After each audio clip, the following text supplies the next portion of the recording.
get started. Welcome everybody to today's Round 2 Lab talk. We are welcoming a couple of CEOs from our portfolio companies to join us today, as we want to talk a little bit about e-commerce and what it means for the holiday shopping season of this slightly particular year. Thanks everybody who's joining and listening in. We will also make the session available online as video after we're done. During the session and after basically we had our discussion in the beginning, I invite everybody to submit questions to the panel that we have here today. You can do that by clicking on the Q&A button that should be visible on the bottom of your screen in the Zoom application. You can submit questions there and either we will get through them as we discuss or basically make time for Q&A at the end of the session overall. So what do we want to discuss today? It's a special year, a year that has seen a significant shift from brick and mortar retail shopping to online shopping in general over the last couple of months, as different stages of lockdowns and restrictions have shaped life in the time of the pandemic in 2020.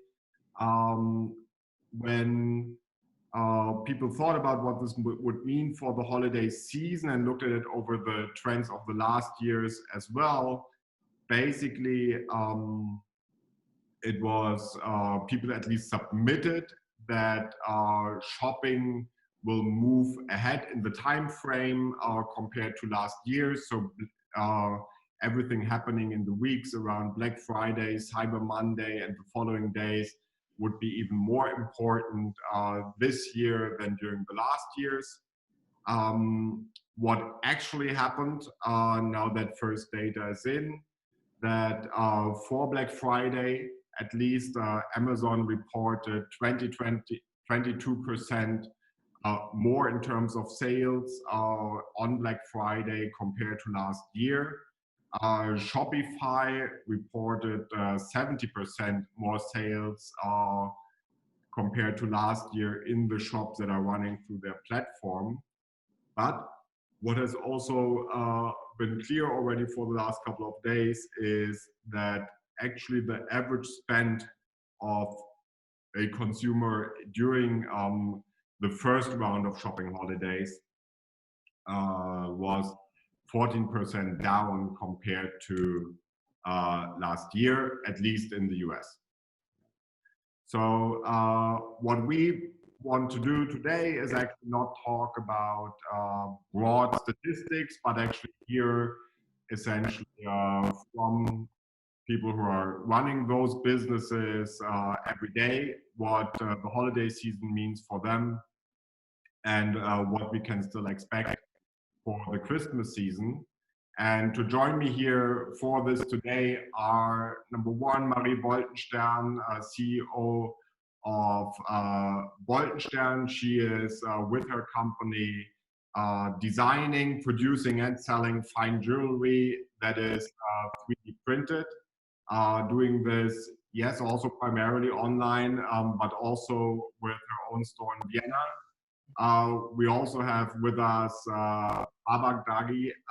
He is the CEO of MyPrivateBoutique and MyPrivateDressing,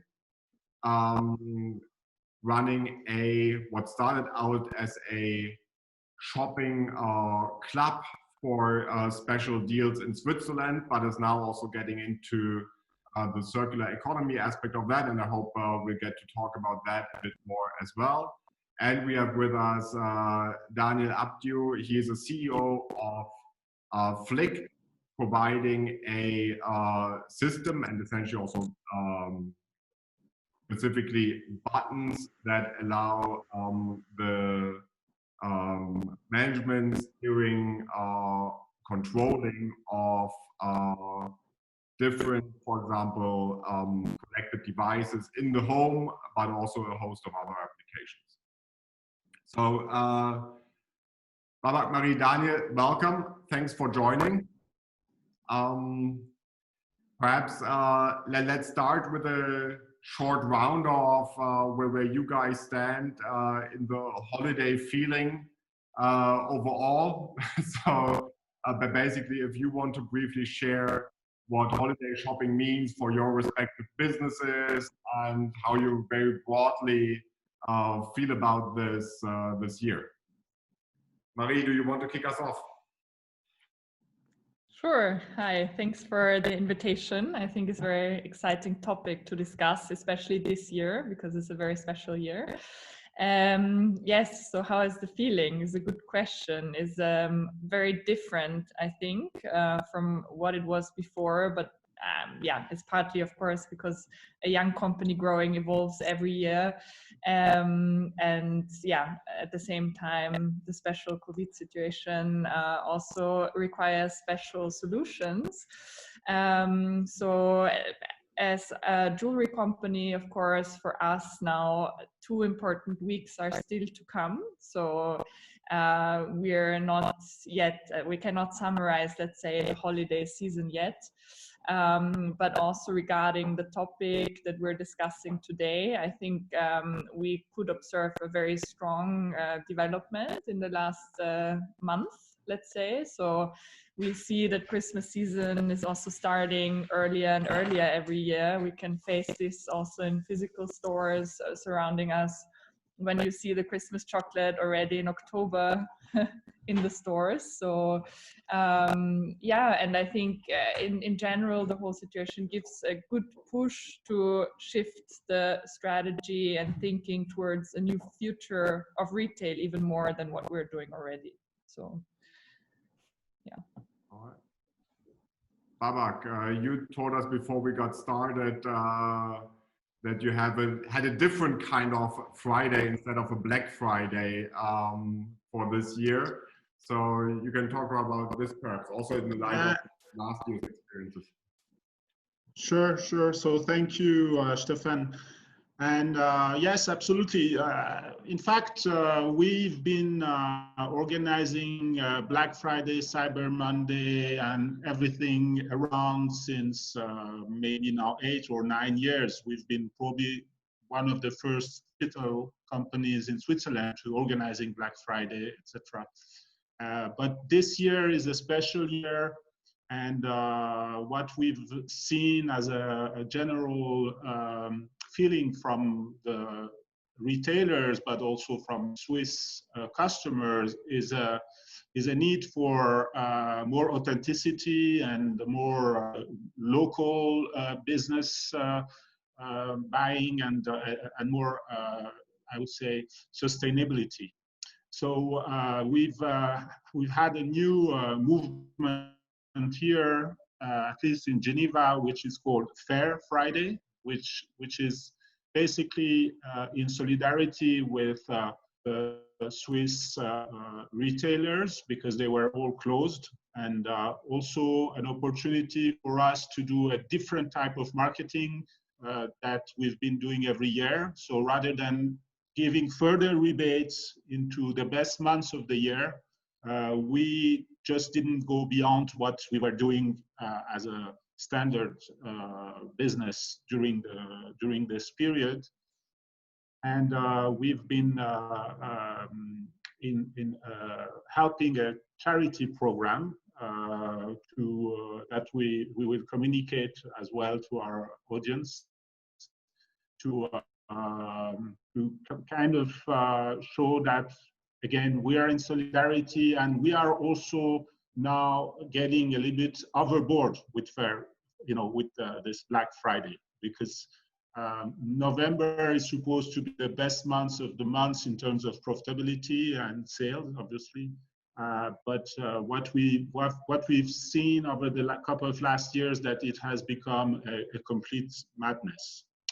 And obviously, this is something we don't want to participate. So this year was an opportunity to at the same time get a little bit more back to reality in terms of pricing, and while being in solidarity with the rest of the market.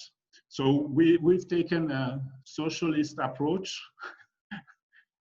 but at the same time, it's also good marketing for us to build a special relationship with our community, where they understand that we're not China-based, or it's just somebody who doesn't care about their environment where they are they're performing their business, and that's been our approach. Now, that said, this year is anyway a special year in terms of Christmas because of the COVID situation in Switzerland. Shops were closed up to last week, and they're reopening but in a very restricted way. Digital business is massively growing, mainly with the main players, and mainly with online businesses offering essential products, things that you would need at home, that you can use at home, etc., etc. So for us, being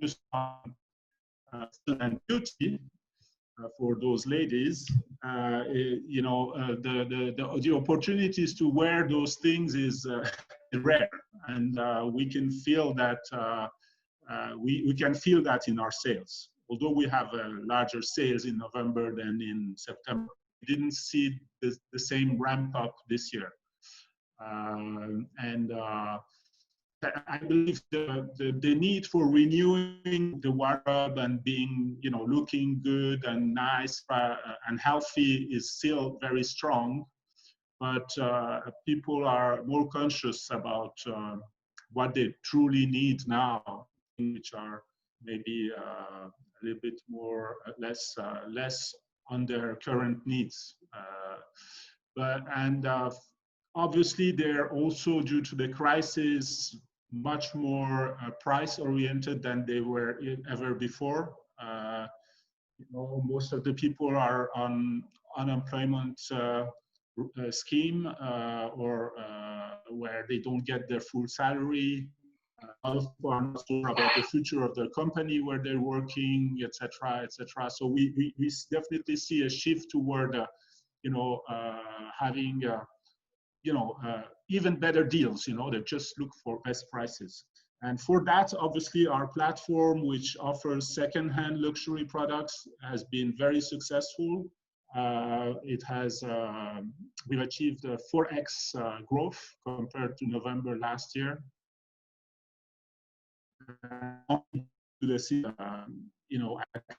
But obviously also to a large movement toward a circular economy, eco-friendly, low buying, etc., etc. In that perspective, the good thing is that you also get obviously a better deal buying secondhand than buying new. So those things combined, we have a situation where, as I said, on our MyPrivateBoutique new products business, we suffer a bit, although November was a pretty good month, probably the best month since last semester. And at the same time, we see a massive ramp up of the secondhand with a very good, which is very promising. So that confirms to me that there is definitely something going on in the market, and that in terms of behavior, something is changing. The people are more and more reluctant about they're even scared by buying Chinese, because some even think that maybe when they receive the good, there is some Chinese virus, as Mr. Trump says, on it. So this kind of psychological things are changing the market, and we see that very clearly happening. So just to summarize, it's a very special year. It's a very special end of year seasonal shopping year. I mean, that's definitely, I must say, a very unique situation. Yeah. Thank you, Babak.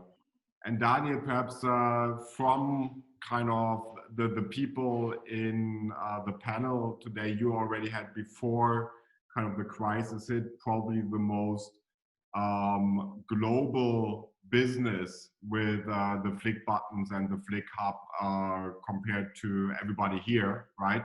So probably would be great also to get from you as perspective, how did the holiday shopping go so far, but basically whether you have any views on what actually kind of you were able to observe around the world, essentially. Yeah, sure. Thanks for the introduction, Stefan, and thanks for the invitation to this panel.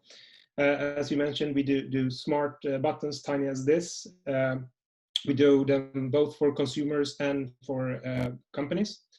But I will talk mostly about consumer business now, since that's most of the sales are done during Black Friday for consumers. And in terms of our market, we come from the consumer tech business, and there was the Black Friday where everything started, was from the consumer tech side. So Black Friday is huge within our sector, and it's a fierce competition about getting visibility and reach within this sector. So for us to make Black Friday, we have to be very prepared, and we have to be strategic thinking about what do our customers want and how can we start preparing it in an early stage so that we are well prepared when the day comes. So all in all, I would say, since it's a special year, as all the other members stated, everyone was focusing on online business. So marketing spending on other companies were put on online marketing. So you had to be smart and do advertising quite early in order to get the customer's attention. Because as a startup, it's really difficult to compare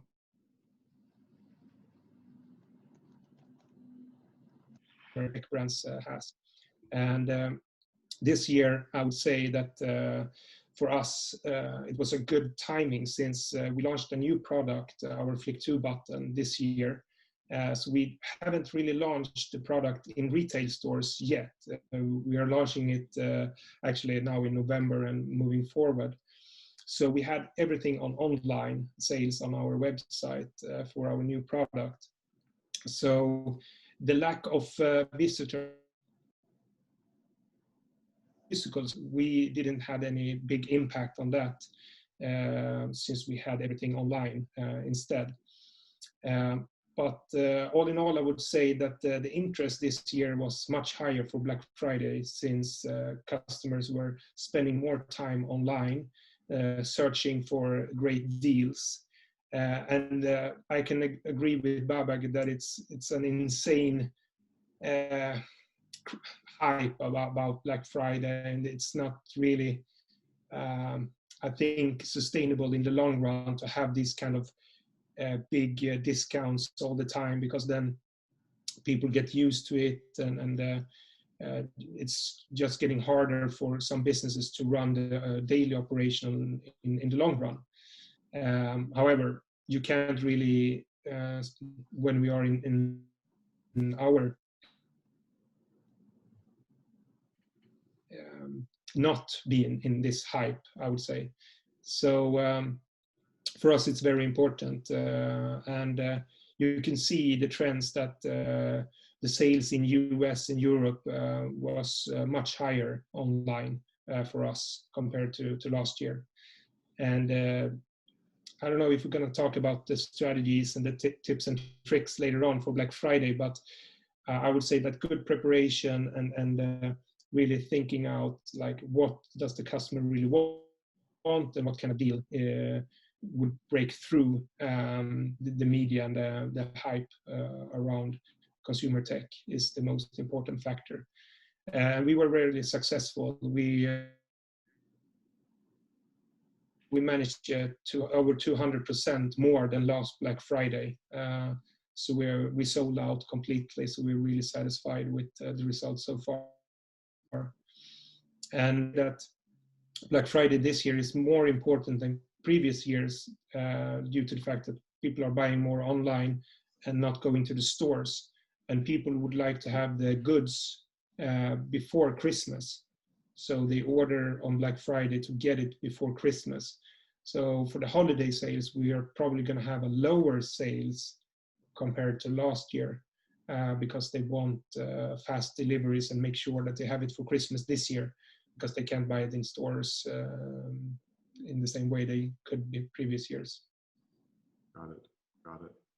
Congrats definitely on the success, at least of the campaigns this year. I think that's good news, and I hope it is for a couple of people who across the board, right, in commerce suffered a bit over the summer.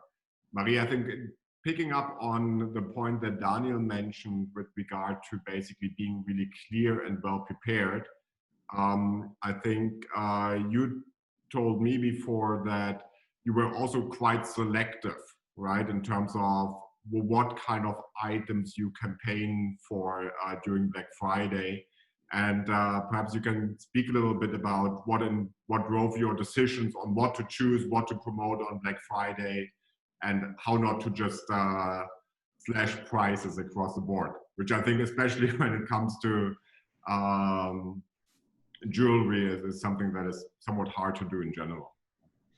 Yes, definitely. So I agree with Daniel that it needs to be fully thought through. And also, yeah, you need to put yourself in the shoes of your customer to see what are the values that you want to transmit with your brand. Also, especially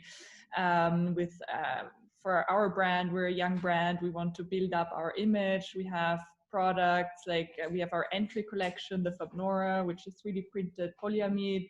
Is our entry price point, and then we have like gold pieces, for example, like this one that is directly 3D printed out of 18K gold, and there's two very different products. Still, they have partly the same customers.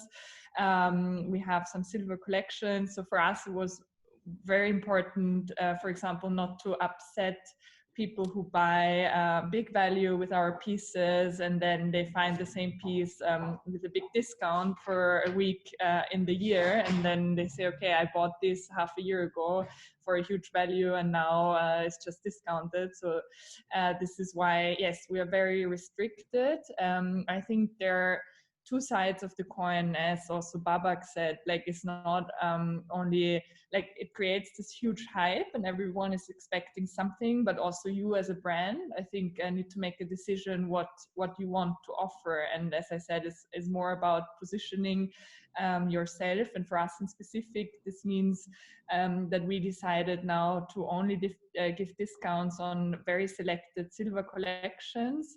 Plus, we made a very special silver sample sale where we put online some hidden products that are normally only sold in our physical showroom.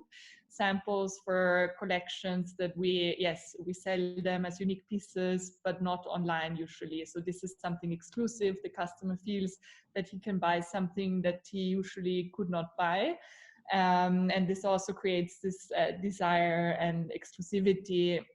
And especially this year, I think, as everyone said, it was very special because the Black Friday was in the middle of our lockdown. So anyways, we needed to be very creative. And I think with all the really bad things that happen around at the moment, this also was positive because we could animate the people to really look online and contact us via phone. And so to create also new experience of buying, not only through the discount, but in general, to make a special offer.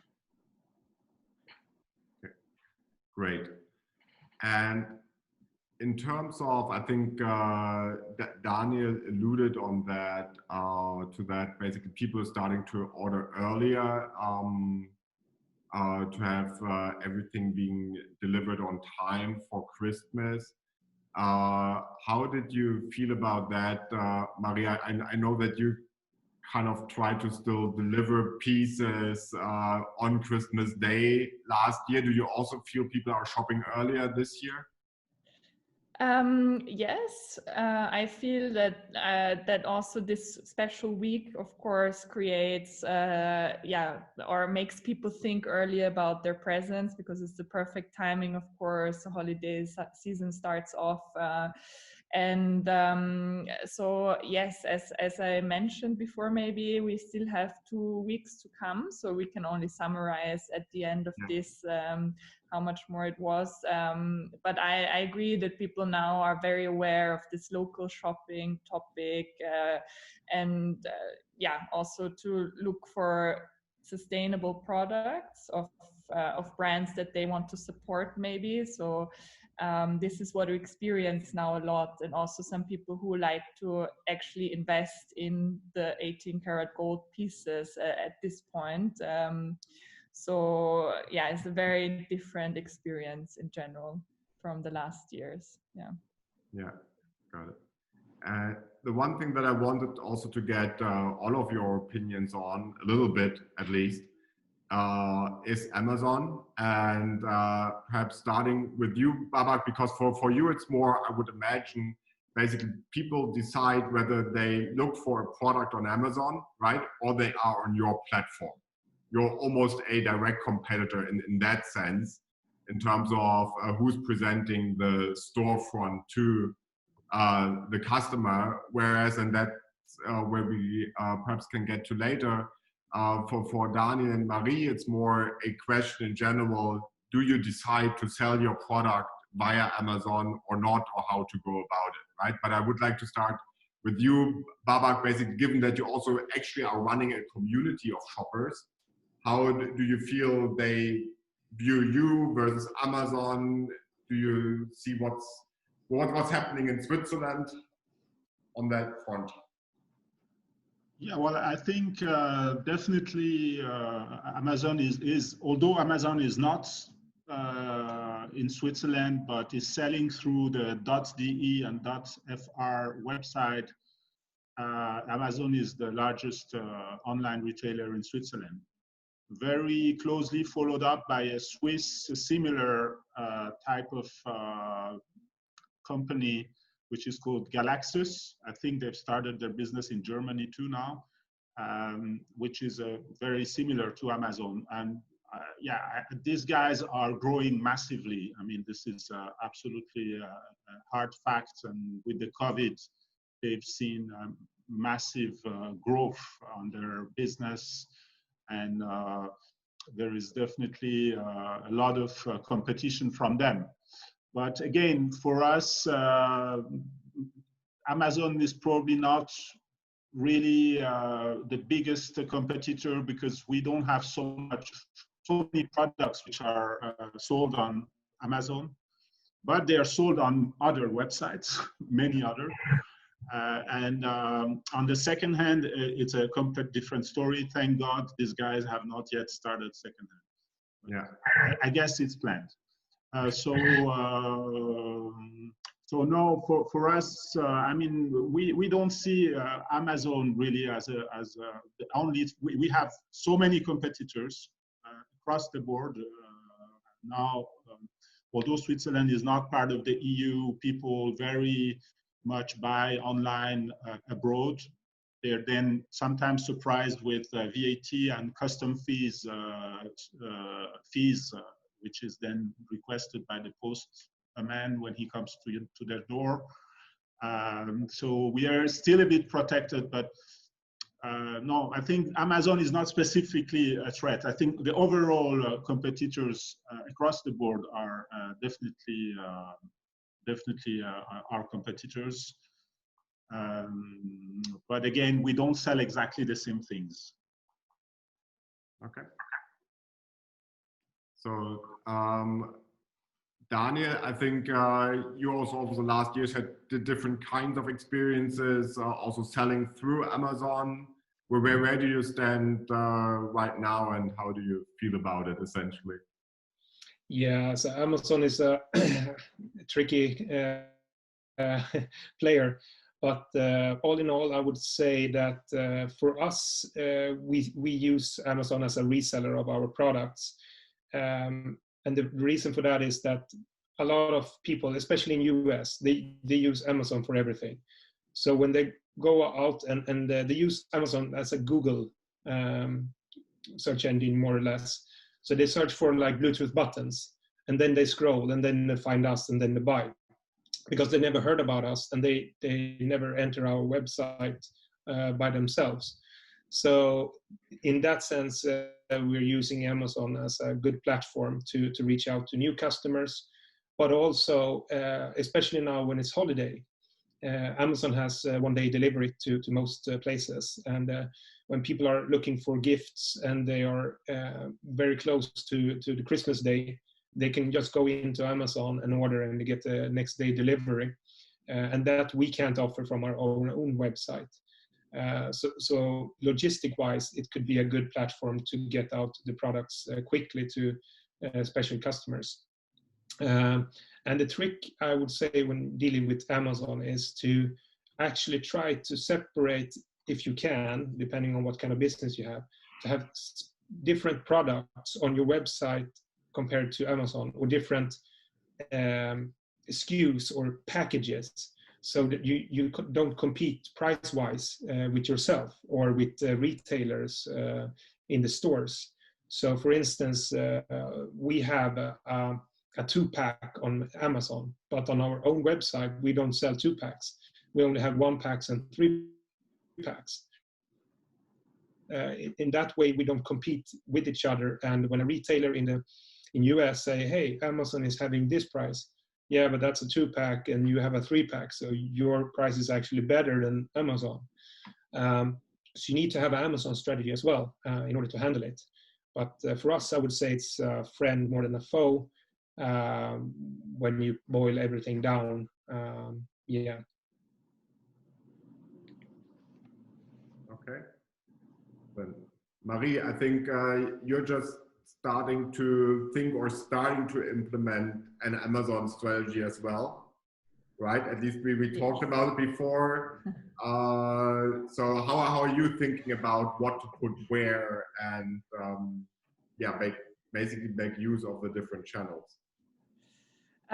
Yes, so I think I can only also again agree with Daniel that you need a very clear strategy to go to Amazon, especially also for a brand, a fine jewelry brand, let's say, because Amazon so far has been more known for, yeah, some technical devices or like smaller things.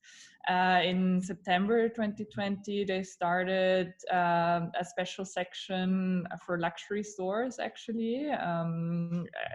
Yeah, so, and regarding this, Amazon is evolving a lot. For us, yes, is a chance to try a new channel, but with very selected products, only very few. And also we're thinking of launching products that are not available in our online store. And yeah, but to do a test, I think is yeah, it's fine to try it as a new channel. And yeah, let's see how it goes. If, yeah, I think it's important, as you said, Daniel, that you don't dilute your own online store.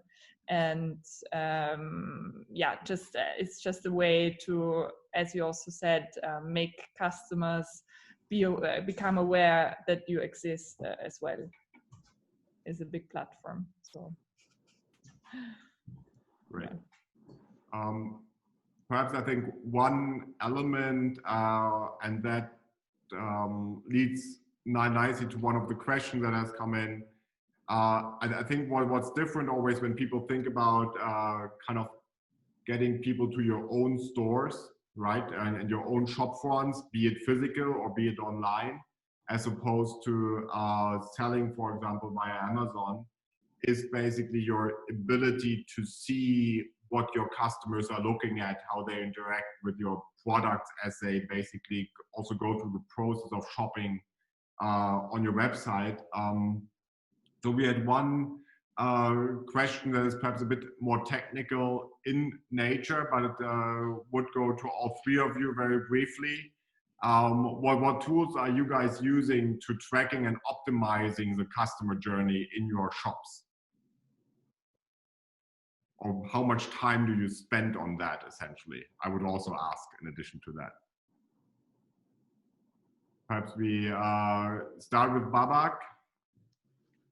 Well, the customer journey, well, we track it with a SaaS product, which is called MRSys, and which is interfaced with our system, so we know at any time who's interested in which kind of product, who's buying which type of categories, and whether they're a returning customer, new customer, etc., etc. And we use all that data to build personalized and automatized campaigns to obviously create a special relationship with the customer.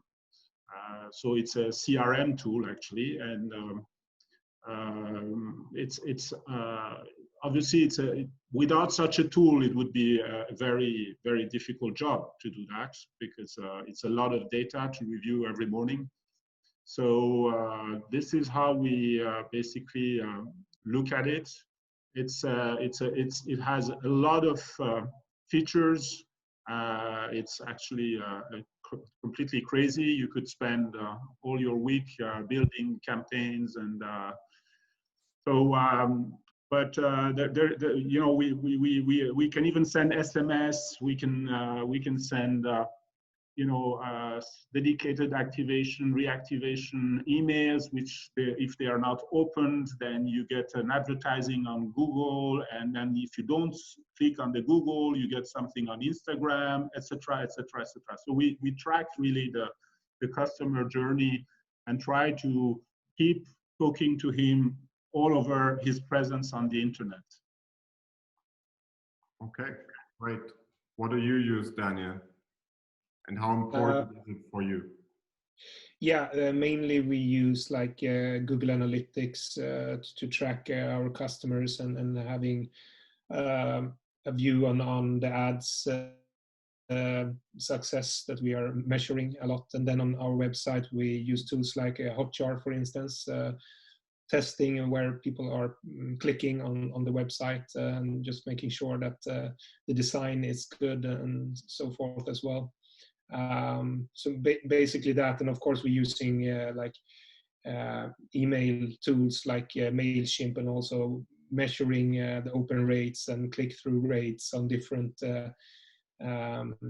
subject lines and stuff like that, and segmenting the audience based on that as well. Okay. Marie, from your side?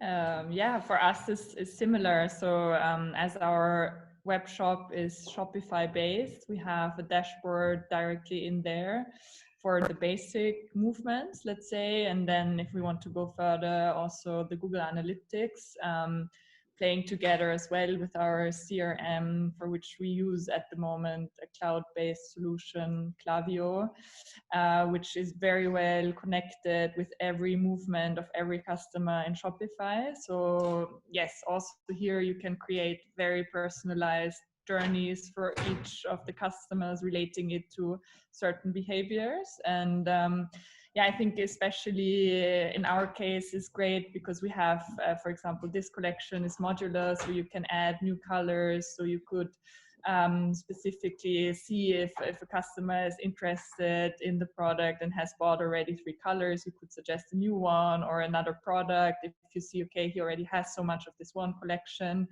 And I mean, there's a whole universe to that, which we are planning to implement step by step. Yeah, but I think it's also amazing how how you can use the data to go to the customer needs, and this is actually becoming, or is a big part of our everyday work, because you ask how much time we spend.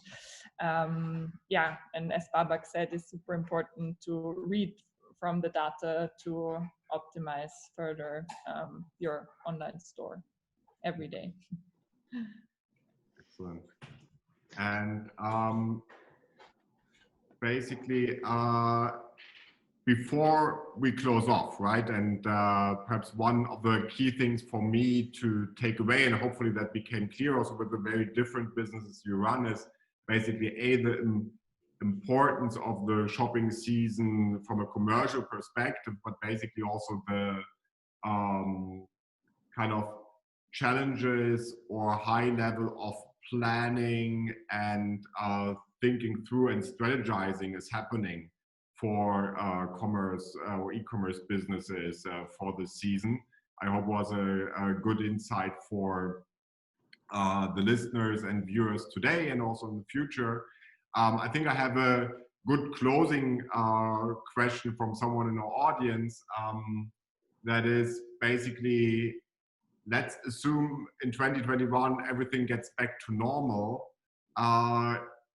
How much do you think is shopping behavior going back from online to brick and mortar retail in the actual physical shops?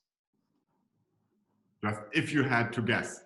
So I think that basically probably the uplift roughly in terms of share, at least in the US, was almost 2.5x, right? From I think 11% online across the board, everything, it went to 27 during the course of the pandemic. So it's the share of online going up 2.5x.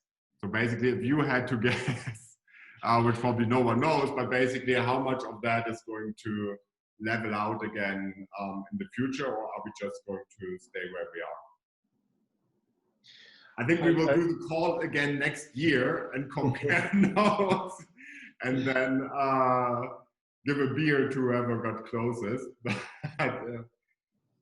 I mean, my take on that is that it's going to go back a little bit. However, people have been used now to change.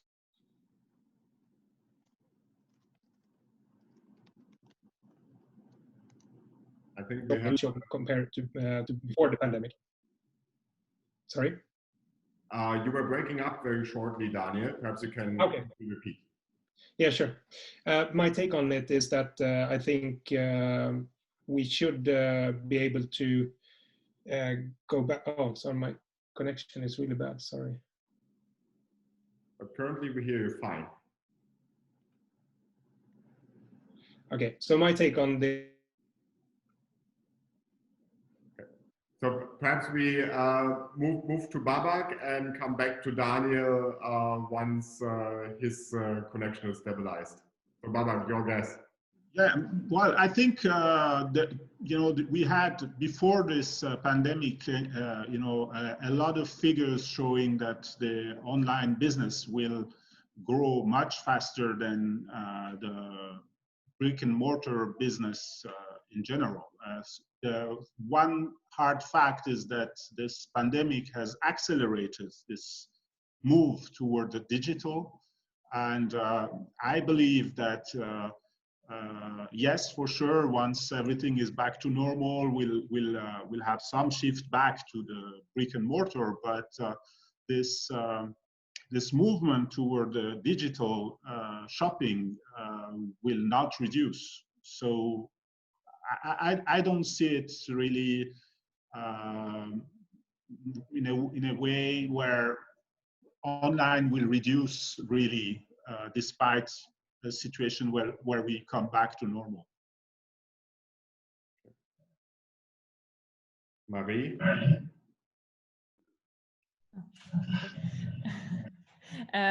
Yes, I agree. I think that especially for a product like jewelry, the barrier has been taken away to a certain extent to order online, whereas before many people wanted to come and see in person through the right service.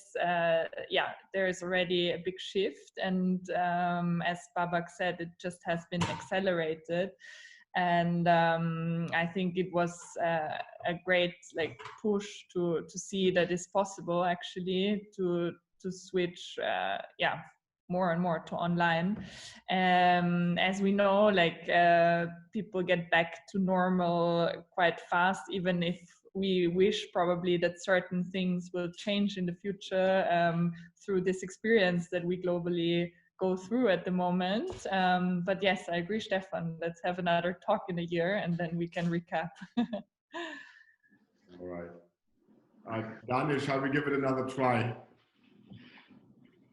We really couldn't hear your take on this before. No worries, sorry about that. But I think we will go back a little bit, but people are used now to do more shopping online. So I think we will see an increase because it's more convenient for the consumer to buy online. And now when the logistic companies have been getting better and better about deliveries faster and quicker and cheaper, I think it's going to be huge online sales in the future as well. However, I think the physical stores will still be there for experience and for feeling and touching. So they will not disappear, but it will be a little bit less in the future. That's my point. Yeah. No, I agree. I think there's one I also believe it will not simply go back at all, right? I think we were on a path to online anyway, and it just basically moved us ahead 5 to 10 years. But I think what will be interesting to see is how especially large retail chains are going to deal with it in the future in terms of actually building an omni-channel strategy, right? How do they basically complement their brick and mortar stores with an online presence? And then thinking less about basically what do I sell where, or how much do I sell online versus